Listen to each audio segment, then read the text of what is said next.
afternoon. This is Bill Amirault. Welcome to Career Clarity and Purpose. In this live and recorded event today, my panel of 14 experts will reveal their strategies to provide career clarity and purpose, and also give you some tactics and approaches to get to your true purpose or to align your career with that. Was your life and career impacted by COVID? Frankly, I don't know anybody who wasn't impacted at some level by COVID. Maybe you were downsized, right-sized, reorg, ripped, let go, or separated in ways that didn't work for you. Or maybe you're part of the Great Resignation and you realized either consciously or subconsciously that something else might be better for you. Well, my guest right now, Kristin Engen, who has been an executive at Costco, a career coach, and also a certified copywriter, will take you through some of her transitions and her experience along those lines in terms of how that can relate to what you may be considering. So welcome, Kristin. Thank you for taking the time to be with us here this evening. Oh, thank you. It's so wonderful to be here with everybody. Excited for the summit. There you go. All right. So if you could go into some of your career pivots or transitions, both internally, and we've talked about this a little bit offline, and then what you've done since you had those positions at Costco, and I know you had a progressively higher responsibility and all of that goes along with it there, and then what made that move, the transitions both inside the company and then outside into what you're doing right now. Sure. Well, as Bill said, I worked for Costco for a number of years. That's actually where I cut my teeth, and that's really where I had grown up the progressive ladder. Progressed in my career. Started out as actually in a warehouse, putting items in boxes. And when I left Costco on wonderful terms, I was a buyer for one of the largest non-foods categories, so responsible for over $800 million in sales. So, and that was over the progression of about 20 years. So there were various, steps throughout that. Worked in various areas in Costco, worked in the international division, opened up Costco Australia, worked in Costco.com, which, back in the day it was sort of separated. Now it's really a huge focus. And worked there. Part of, I guess, there was no downsizing, no reorganization at Costco. Costco is extremely healthy. And I ended up leaving. I knew I'm a Christian, and, walking in faith, I felt that there was a calling on my life to go do something different. And Bill, I don't know how much you want me to get into this, but go ahead. No, I'll try and keep it interesting for everybody. Well, no, because I know it's getting late. But that's okay. I mean, the whole point is, what are the pivot points and why? Sure. And then what were the decision processes that you went through and what are the outcomes? And, again, most of the folks on the call here are in some version of that, or there's some other coaches that are still on here as well, who can learn from exactly what you're saying. By the way, I've always been an admirer of the club store model, because from a cost to the consumer standpoint, the net, in other words, if you at Costco would be buying something for 90 cents and selling it for $1, where in grocery, it's more like 80 cents and $1. Like the margin that you have to take to survive in grocery versus Costco is so much higher, and thus the price points and the bulk and everything else. I mean, you have to do some of your own, it may take you, a year and a half to use a gallon of olive oil, but it's worth the purchase. So, but you mentioned a couple of big things. I mean, like, you don't just accidentally show up in Costco Australia. I mean, there's some things that you had to do so that you were one of the people who were involved in opening up the business over there. And you don't accidentally get involved with a startup like Costco.com. So if you could just, put some context around that first. And then, you mentioned that there was another walk in your life that you're would like to speak to, and then we can get to that as well. Sure. So trying to think of what would be the best way to go about explaining this. I had started, went over to the book department. And this is back when there was like Lord of the Rings, Harry Potter, like big book launches. So that was kind of fun. I got to be part of those big launches. And then from there, I went into housewares. I can try and keep this shorter. and ended up going over to the international division. Actually was promoted then into an assistant buyer position, where I was there for 3 years, was part of the team that helped source and at certain points develop and grow items so that they could be shipped into the various warehouses and stores over in these international locations. I always jokingly say that if I can get Kirkland Signature, which is Costco's white label brand, if I can get Kirkland Signature bacon into Taiwan, I can do anything, because the rules and the regulations that it takes to get this 21-day shelf life item, I mean, it's wild. And so I always have jokingly said, when I look at other things in my career, like, darn it, if I can get bacon into Taiwan, I can do anything. And so, yes. Yeah. And then from there, went to went into Costco.com, worked in the video games. I have this recurring video game theme throughout my career, because it'd been the second time I'd dabbled in video games. It's what I eventually ended up doing at Amazon as well. But yeah, then I went into video games, and then I ended up kind of finding my love of all things gift cards and tickets. And that's where I spent about 8 years, was promoted as buyer there.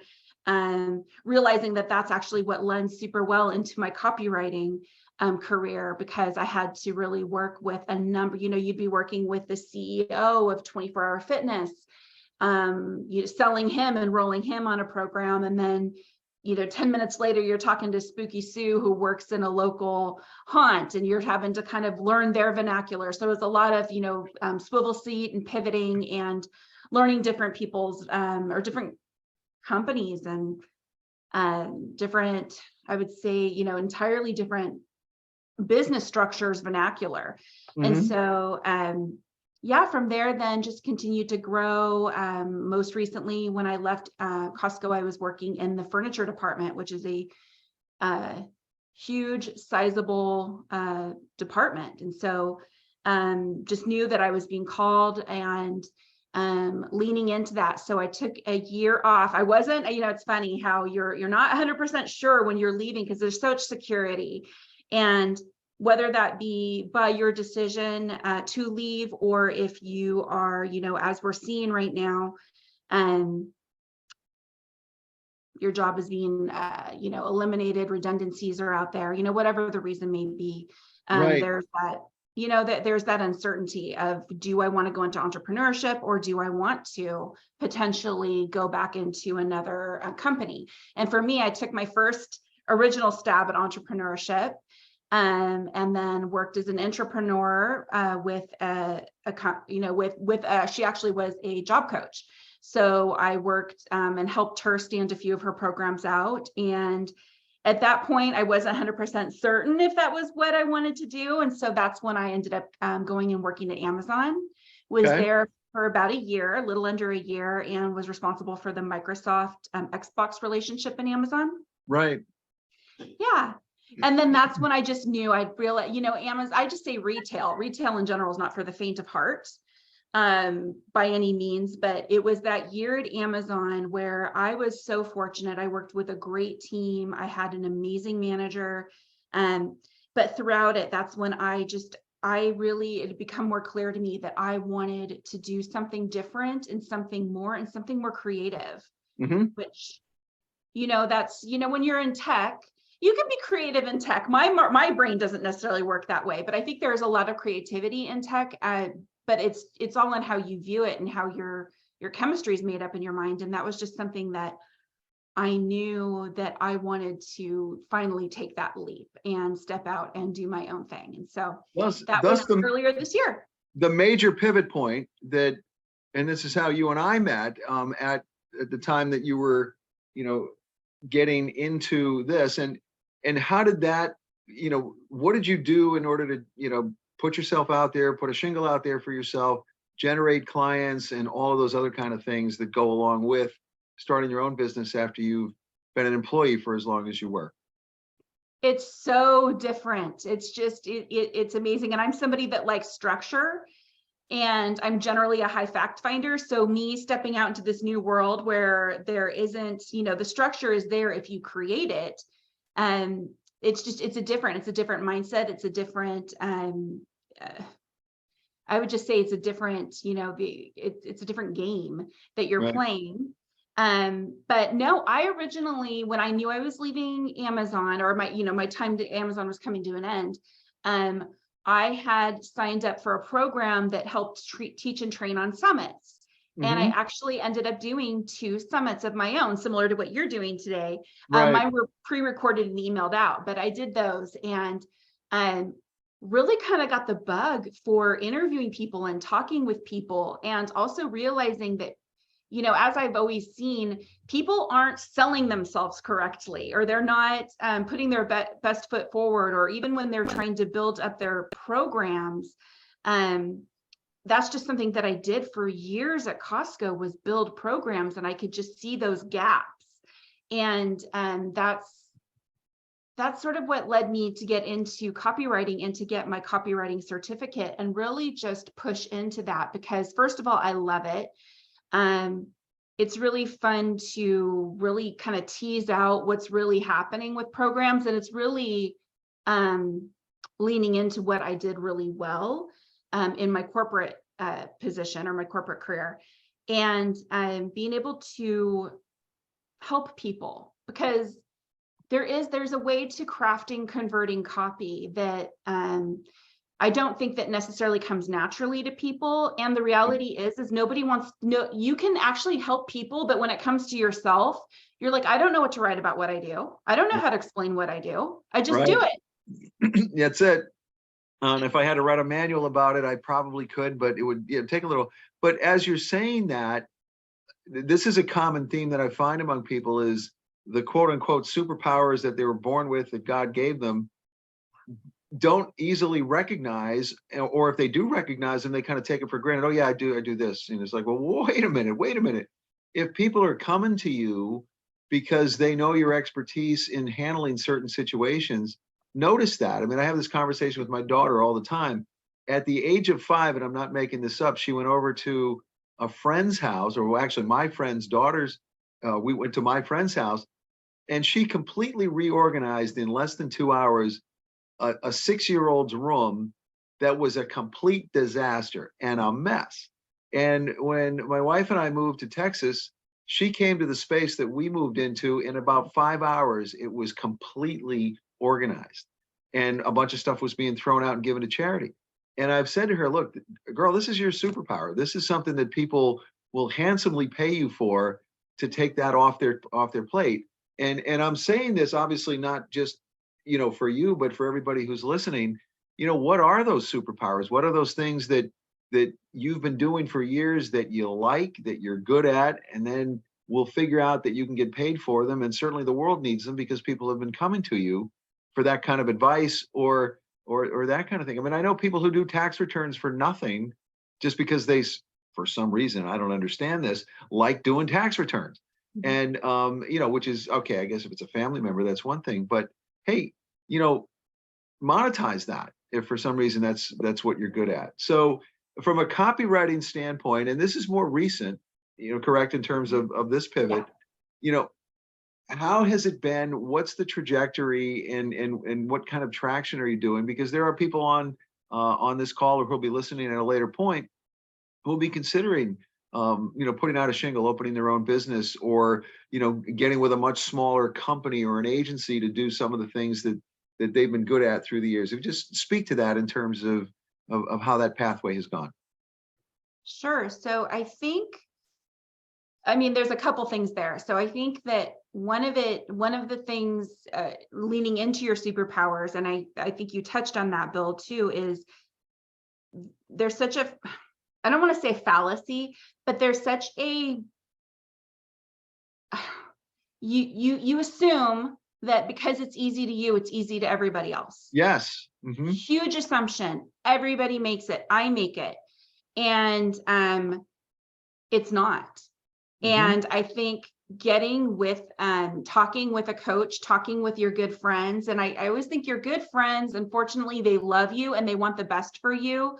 And then they kind of have some skin in the game, and that they care, versus having somebody from the outside come in and really talk and get to know you.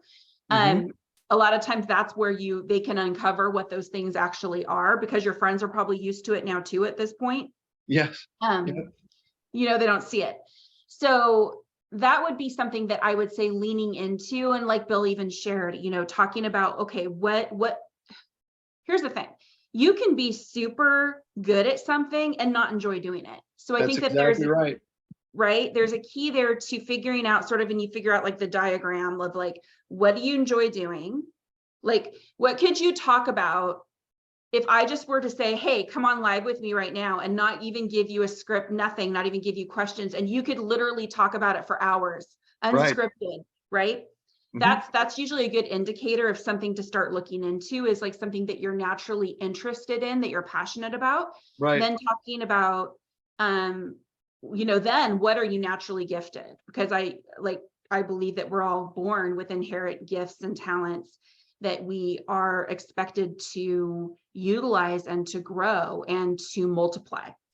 And then also, where's the market for that too, right? So you kind of have to have those three things aligned, and then right there in the center, those are your people. So I think it's getting clear, like when you're going to like put your shingle up, looking at things like that, like, okay, what, you know, again, just going back really quick, what am I passionate about? What am I naturally gifted at? And where is there a market?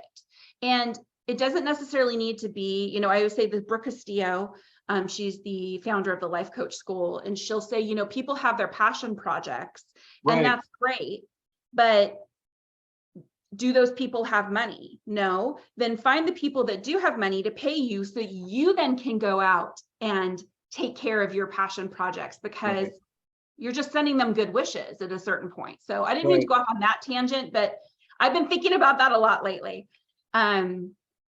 So I would say, you know, again, it's getting, I don't even want to say it's getting clear, because the reality is the clarity comes in the doing. You know, I started this off thinking, oh, I'm going to be career coaching, and then potentially get into life coaching.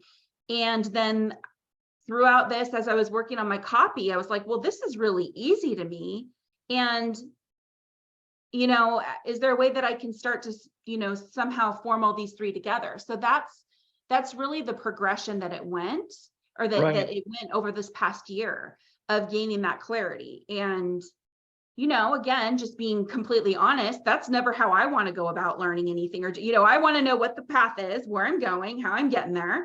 And, you know, but that's just not the way it works. And it certainly is not the way it works in entrepreneurship. You're constantly pivoting, you're constantly testing and seeing. And it's very different than when you're in corporate America, where there's a lot of bureaucracy, and there's a lot of red tape, and there's a lot of having to get things approved. I mean, the process of getting anything approved with any major company, as I'm sure you're all aware, it's something, and you really have to want it.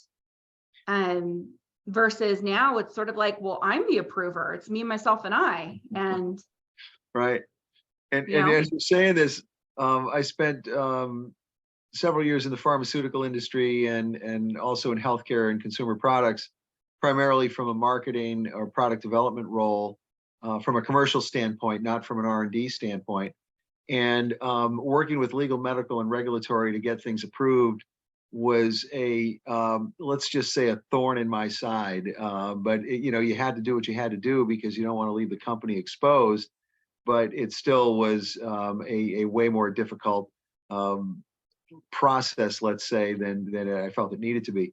That said, sometimes when approving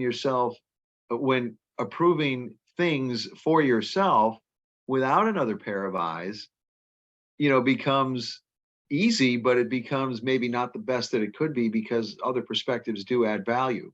I didn't like the legal, medical, regulatory, you know, hand slaps, or playing with one hand behind my back in terms of claims, or different copy that would go into, let's say, television ads or print ads. I did a lot of those, you know, back in the day when that was the only way you could. Now, obviously, it's all online, or at least a large percentage of it is online. But, you know, the pivots that you talked about in terms of how you got to where you are right now, what you're doing, And what do you see coming up for 2023? I mean, what's on your plan of action, your metrics, goals, aspirations? How do you want to describe them related to your business? And the reason why I'm asking this is that I know there are people on here who may be considering that as part of whatever their next pivot might be. Sure. So I picked a market specifically with copywriting where there's high demand and there's not as many copywriters that are out there that are necessarily conversion copywriters. I think there are Sure. people that can, I'm trying to think of like how my mentor would put this, but I think there's copywriters, but the investing and getting the training and then continuing to hone and learn and be part of groups that you can bounce ideas off of and actually bounce your copy off of is so vital. But your question was where do I see 2023? The beauty of I would say the beauty of the industry that I'm going into is that there is a high demand in this industry. So looking at that, that was something that was a little more appealing to me, specifically because I had originally been thinking, career coaching and job coaching, and that's something that I do believe is going to also I think there's going to be a respike in that, especially with everything that we're seeing right now. Sure. A respike. I just made a renewed spike. But again, it's looking, I think I actually am going to be doing an entire planning with the group that I'm in. I'm very big on investing in, some call them masterminds, some call them groups. Right. Being very thoughtful in the groups that you join, really looking at their fruit, really talking with people, because I think that's that energetic exchange of and really truly investing in yourself. Because you're not, I'm sure some people probably could do this whole entrepreneurship thing completely on their own, but maybe if you want to go fast, that's how you're going to do it, but I don't think you're going to go as far. Sustainability is a big deal. And, working with people who have been down that trail before is really important. And, one of the similar comment came up earlier today is, star athletes, LeBron James, Tiger Woods, Simone Biles, they all had coaches, and some of them have, several coaches, Coaching strength, teams. nutrition, flexibility, all of that, because they know that to be at their best, they can't make any wrong moves. They have to do the right tactical things. And it's through the advice and the insights of those who have gone down those pathways before that you can avoid a lot of landmines and speed bumps. And if you're a whitewater rafter, avoiding the rocks, getting around them and getting to your destination more smoothly and efficiently than you might have if you were just going to do it on your own.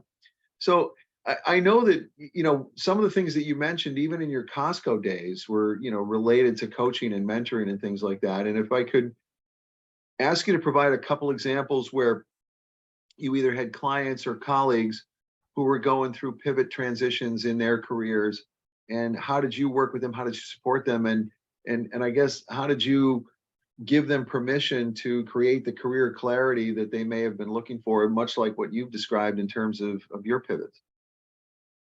Sure. So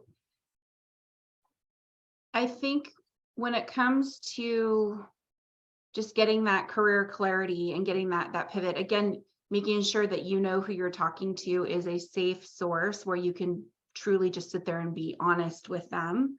Right. I think that there's that, I think with any company, there's a, there's a, what is it? Just kind of having a healthy sense of paranoia. I know that sounds terrible, but I think it's true. So just making sure that you're choosing wise people. And I did my best with the teams that I led to cultivate a safe space and to make sure that those people knew that they were able to share with me to the extent that they were comfortable sharing with me, and that I would always just give them my absolute best and most honest advice. And maybe that advice didn't serve me in the position that I was in, because, unfortunately, there's some amazing people that are working for you and you don't want to see them go, but that's right. what's best for them. Right. And so, I think that was something that I always tried to cultivate. Costco is very big on the open door policy, on allowing, if you wanted to go meet with the CEO as an employee, you could do that. So that, that was, I think something that was instilled in me. But again, I think it's just figuring out what makes your people tick. And I think that was something that, again, when you talk about where you just have more of an innate ability, I constantly had team members that were getting poached right and left off of me after I had poured my heart and soul into these people. And, right. Usually they didn't even realize what they were good at. And I'd be like, do you realize how amazing you are at this? And then continue to grow and push them. And then they start to grow and flourish. And then they come and get picked off. And that's just the way it is. So I think that if that's your inclination to be a teacher and trainer, and to be a safe harbor for people who know, or who you want to have people know that they can come and talk with you, and that you're going to give them just the raw, honest feedback.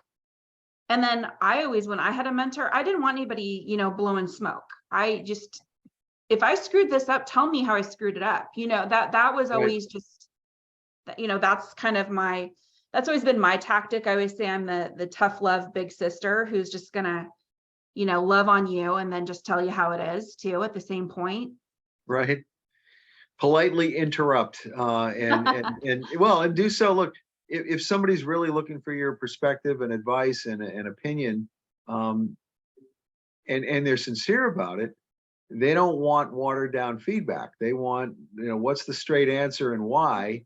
And some of the things you mentioned about your employees getting poached, I mean, that's not the risk you take, but that's just the way it is in a free will market, free will employment, where you can go to where you want. It's unfortunate that sometimes internal departments will poach people. But on the other hand, if you've had the straight up conversation that you didn't necessarily walk them to the door, but you might have talked them to it, just because they recognize there's some other aspect of what they could do that would be better, a better fit in another part of the company or outside the company.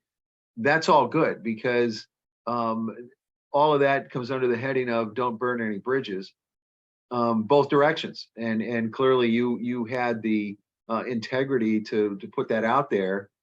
For the folks that you were either mentoring or providing feedback for, or whatever that might have meant.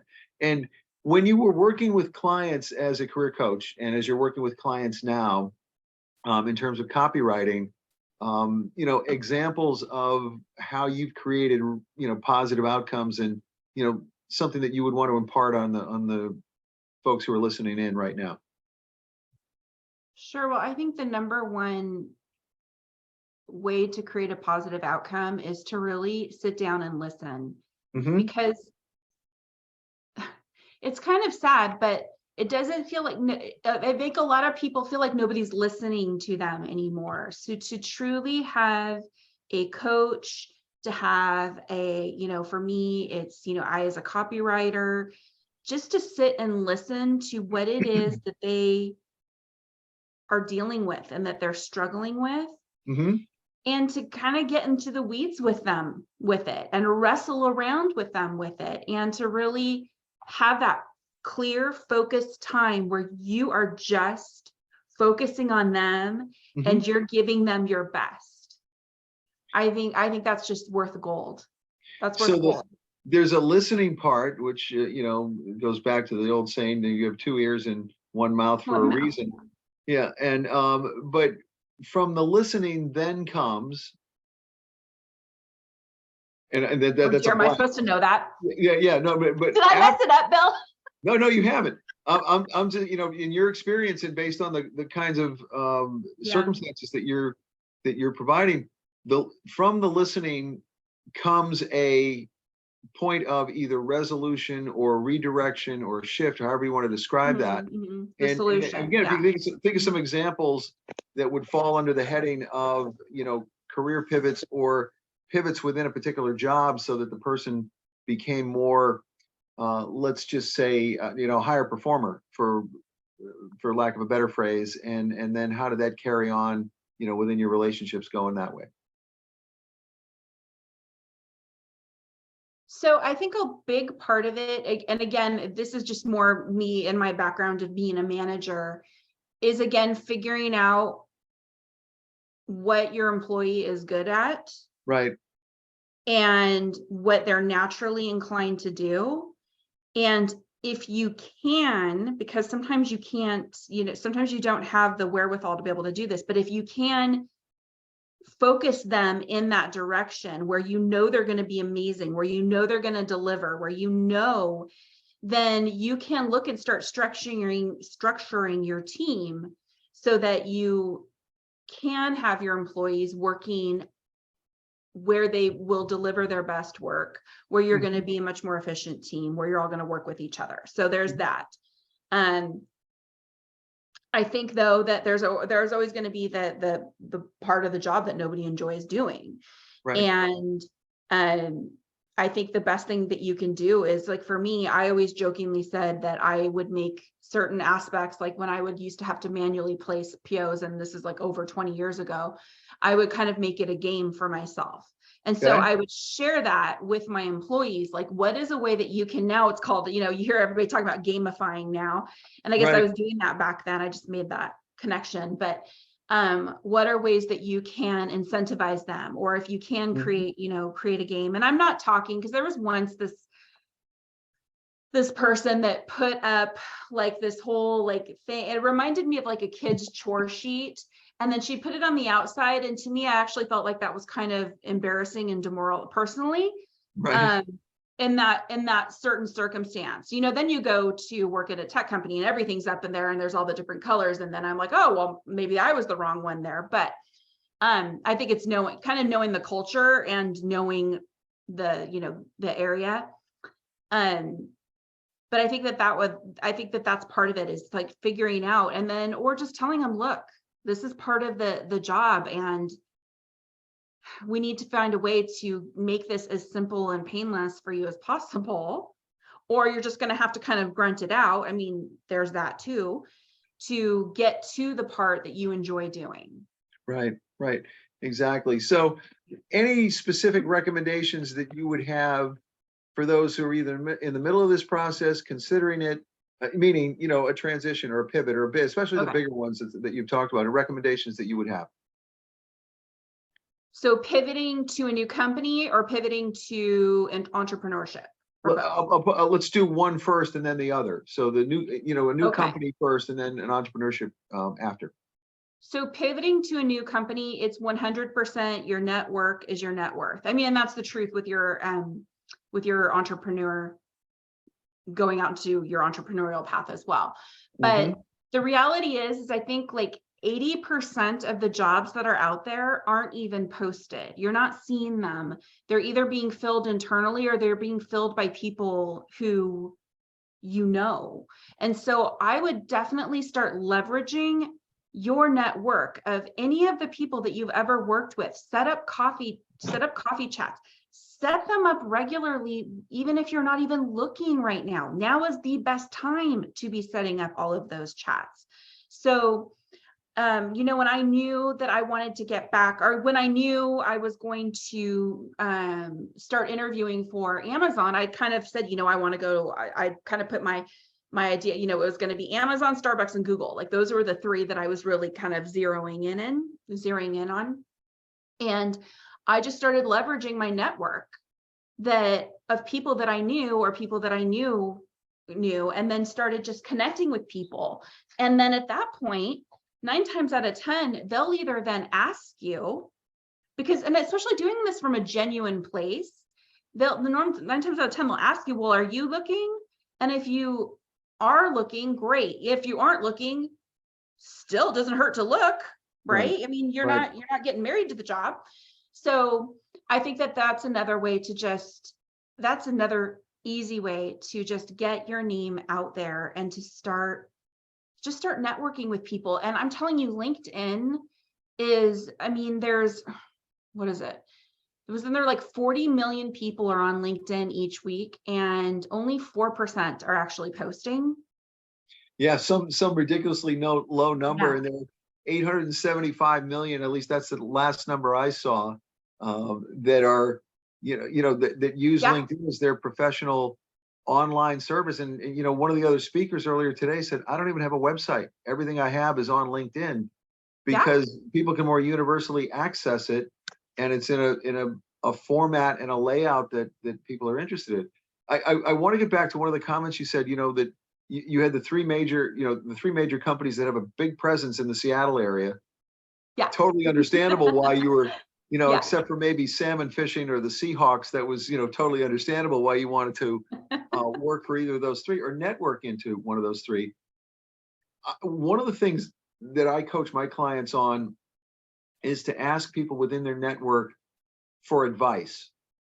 In other words, you're saying, hey, I want to find out more about whatever it might be. And I know you do this. Would you have any advice about this? Or do you know people who could provide the advice, as opposed to, I'd like to get your help in my job search? You know what I mean? It's like, no, 100%. And Totally wrong approach. Yep. 100%. So Yep. you are where you are before you get to Amazon. And I just, again, if you could go into the nuts and bolts of that, because I know you did it successfully, otherwise you wouldn't have ended up at Amazon, and describe how that process went and what success points that you had along the way.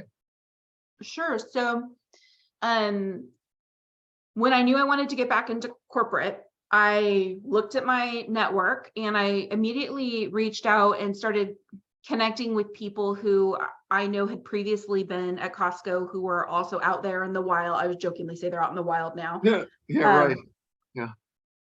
And so I started just connecting with them. Some of them were like friends where I could just be real and honest. Some of them I had to be a little more like, hey, you know those people. And so I just started making connections with people who had been previous Costco and reconnecting with them. And one of them had previously worked at Starbucks. So he got me a connection with two people at Starbucks. So I was able to start emailing and connecting and actually having coffee chats with them. Another person. One thing that they are happy to do at Starbucks is have coffee chats. I Yeah. Yes, go ahead. And I think we were both drinking water, but yeah, okay, yeah. Pardon me. So there was that. So I was talking with somebody at Starbucks, and then at the same point, I was talking with a connection who had previously been at Amazon. And the funny thing is that I'm not fancy like you, Bill. I don't have my MBA. So when I went to and everybody I talked to, they're like, well, if you want to be a senior vendor manager at Amazon, you need to have your MBA. And I was like, well, I did this here and that, that there, but okay. And so I literally was just networking with her. I had already had a very limiting belief, and we can talk all about that another point, but I had a very limiting belief that, oh, well, that's just Amazon's just not for me because I don't have this piece of paper. Never mind the, 20 plus years I have of actual real life experience, but that's okay. And so when I was talking with her, I, at the very end, she was, I was like, hey, because, you're at Amazon, you have all sorts of connections out there in the world too, and leveraging my Costco connections, by the way. Right. I was just chatting with her about it. And she goes, well, would you consider Amazon? And I told her, well, I don't have my MBA. She goes, well, let's try it. And I went, okay. And so I bypassed the entire thing. I still had to officially put it in, but she was able to send my resume over to a category manager. And I then was able to interview. And So I think that they were aware. Oh, go ahead. Yeah, hold on. So you bypassed the thing. And that's a big deal with a lot of clients that I work with. And the thing is, go ahead. It's the, what's it called? The ATS system. Yes. And it's interesting because, I actually I think I had put in for a few jobs at Target too. And at the time, I didn't necessarily have as many connections specifically at Target that I would now. And I got kicked out Okay. of that. And I knew that, and I was okay with that, because I understood, okay, and that I understood that it would just be a matter of me needing to network with someone. But in the meantime, I did put my name into the hat for a thing. And so I can't be 100% certain that was the reason I got kicked out, but I felt that I probably was, for that reason. And I mean, I understand, I could talk about that for, talk about what you could talk about easily. I could talk about that, the pros and cons of an ATS system, but anyway, yeah, so that's how I ended up actually going through the 7-hour interview process for Amazon. Okay. Well, yeah, couple of things that you mentioned related to applicant tracking systems. First off, online applications, depending on the numbers you read in the category and the area of expertise that you might have, somewhere between 1% and 5% actual response rates. And response does not include something like, hey, we got your resume, thanks for sending. That's not a response. That's a bot email that comes back based on what it reads at the top. Yeah. And you also mentioned that 80% of the jobs are found through people you know. And this has been going on for decades. And 80 may be a little high, but it's certainly in some areas correct, especially at senior level executive type position. If a recruiter knows you, or if you know people that are whatever, a rule of thumb that I have is somewhere around 5 or 10% of positions are filled by recruiters. Somewhere around 20 to 30% are filled by quote unquote online applications or submissions, and everything else is related to, like you said, your network is your net worth. And I've been placed in several positions, primarily as a consultant, where I networked my way into the company and had some ability to get in front of a hiring manager, and I got around the thing. And no, I'm serious. And Lynn Williams here, who's really, really good at putting together, and I've heard some of her presentations on this, some great ATS tips, greatcareers.org, how to avoid the online job application black hole. ATS. Ooh. So, that's in the chat, and please everybody take advantage of it. And Lynn shared a whole lot of other links that she's posted both in her profile and has through other networking groups that she's associated with. So thanks, Lynn, for that. But yeah, so you got into Amazon without the paper. P.S. Whatever MBA I have is faded, and arguably because my major, I had a major and a minor. My major was MIS/IT, and that means it's not worth the paper it's written on. The marketing part is what I pursued afterwards, and that has provided me with a whole lot of opportunities going forward. So it was well worth the time, money, energy, and investment to go back to grad school. Plus, I got to see a whole lot of Division I basketball games up close and personal, which was a lot of fun too. There you go.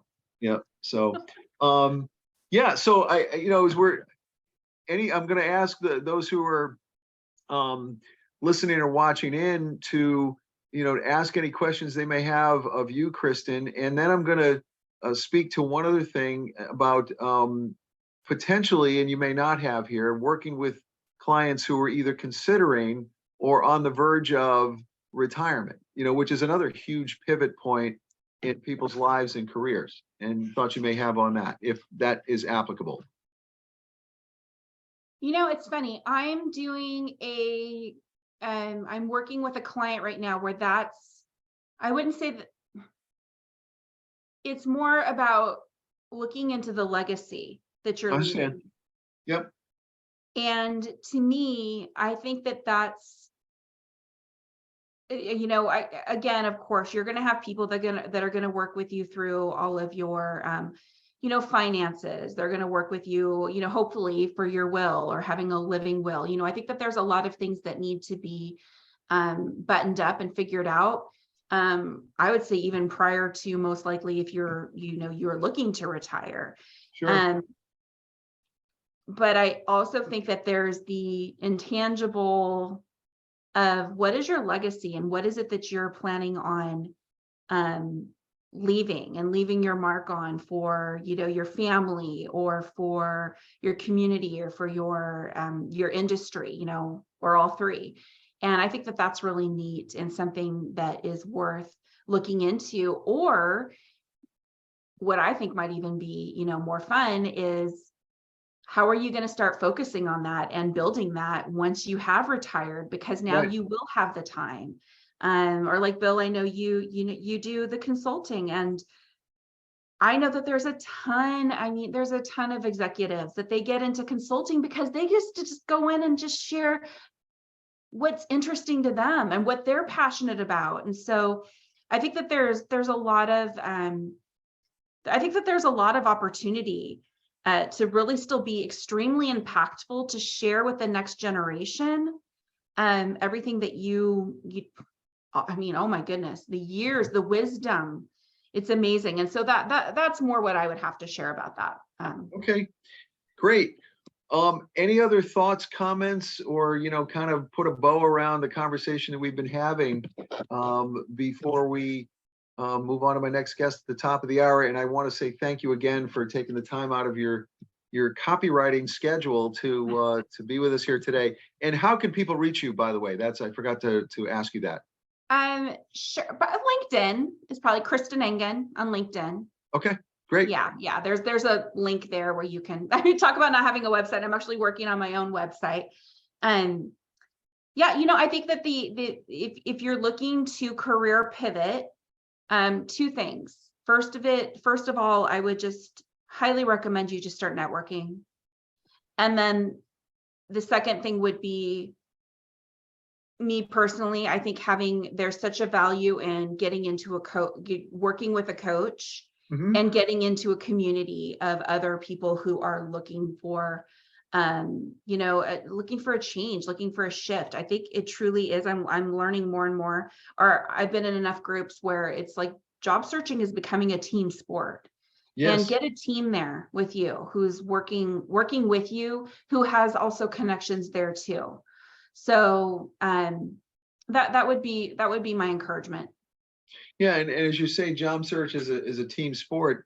Part of the reason for that is, if for some reason you got let go, or you were, lost a job, 30 years ago or so, there was a stigma associated with it. Today, if you haven't lost a job or haven't moved on from something that you've been doing for 20, 30, 40 years, that is the aberration. That's the minority of people. So, when you go speak to a hiring manager after there's been a downsize or a reorg, or even if you got let go, there's not the stigma associated with it, and thus it becomes easier to make it a team sport. And as part of a team, and somebody just typed amen into the chat. As part of a team, number one, you don't have to go it alone, and number two, when you're having those days when you're feeling like doggy do, you can get back on your feet quickly and keep those down days to a minimum, or down moments to a minimum. Because ultimately, and I've said this a couple times on some of the other sessions, if you're worth 100,000 a year, just round numbers so we can do the math, it's about $2,000 a week, $400 a day. So the opportunity cost there is big, depending on your value. And do the math, if you're 2, 3, 4, 500K a year, it's important to do the right things with the right mindset and the right attitude, and you'll get to your destination a lot sooner. And then defining your destination is a big thing too, because theoretically you could throw a boat out on the coast of Florida and say, I'm going to see where it gets me. Or you could say, I want to be in Lisbon, Portugal in 3 weeks. What do I need to do to get there? And you'll make all of the supply related shifts, the equipment related shifts, and you'll do anything that you need to. And obviously the navigation to make sure that you go on the Gulf Stream in the best possible way to get you to Lisbon, Portugal. I would suggest using a plane, but that's a separate conversation. So anyway, well, Kristin, again, thank you for taking the time this afternoon. I'm going to turn the recording off here and open up the chat in terms of unmuting everybody, so that anybody who wants to cross kibitz or speak with you directly that didn't up to this point will have the opportunity to do that. And in about another 10 minutes, Cassandra is going to be on, actually. So She's wonderful. yeah. So great way to finish up a day. So let me see here. Allow participants to unmute themselves. And I'm doing that. So hopefully that is in effect. I've learned a couple of Zoom tricks here today that I didn't know before. And I will turn off the recording and we'll go from there. Thanks again for taking the time. Thank you, everybody.